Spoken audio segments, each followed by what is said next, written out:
This AIN video is brought to you by Corporate Angel Network.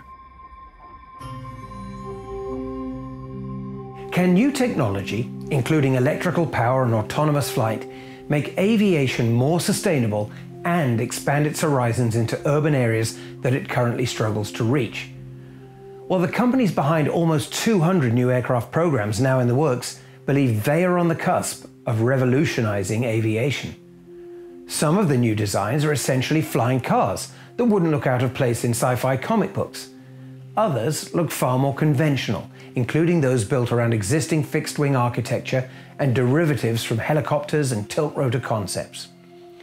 Many of the new models are categorized broadly as being eVTOL, meaning electrically powered vertical takeoff and landing aircraft. But even that tag doesn't tell the whole story, because several quite different approaches are being taken to achieve this type of flight. Some people are already looking beyond electrical power to alternatives such as hydrogen fuel cells. So are we really going to see 200 new flying machines filling the skies in the next decade? Absolutely not. What we're now experiencing in this fascinating sector is a very elaborate process of Darwinian selection, in which companies are competing to provide the answer to a question that isn't even fully defined yet.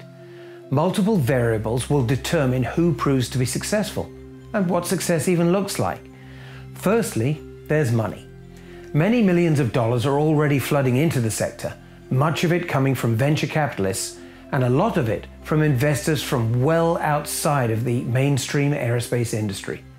Estimates for how much it will cost to bring each of these new designs to market vary wildly, from a few tens of millions to a couple of billion. In a bid to keep investors on the hook, many startups appear to be making extremely aggressive commitments that they can get their aircraft certified and in service as early as 2022. Some companies, generally those with sufficient in-house funds to be self-sustaining, seem to be taking a more conservative approach, and others are refusing to publish any sort of timeline and strategy for how they will get their new aircraft into service, making it hard to judge how viable they may be. The question is whether the appetite for investment in this sector will be sustained among a somewhat faddish venture capital community for long enough to see the projects come to fruition. Secondly, there's the potentially daunting regulatory process.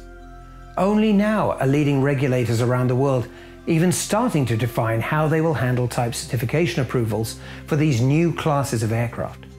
And on top of that, there are the significant technical challenges associated with safely integrating autonomously operated aircraft into airspace shared with conventional aircraft. Some pioneers have embarked on a provisional path to approval, but there could yet be more potholes and kinks on this road.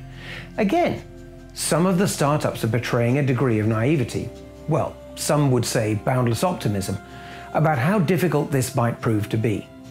At the same time, there are signs of pragmatism among those who have chosen a hybrid approach to powering their aircraft, with combinations of existing engine technology and electric motors.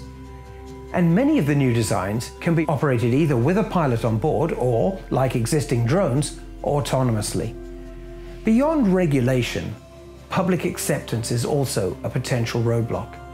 Are consumers ready to jump into unconventional-looking aircraft powered by electricity and with no pilot on board? Well, ride-sharing giant Uber believes they are, and it's laying plans to start services in cities such as Dallas from around 2023. Others feel there's a way to go to building consensus around concerns such as safety, ground infrastructure, and noise. Here at AIN, we're committed to shedding light on this very exciting but in some ways baffling new sector. We're launching a dedicated news and information service called FutureFlight. Our searchable database will provide exclusive, independently researched information on all the key new aircraft programs and the technology supporting them.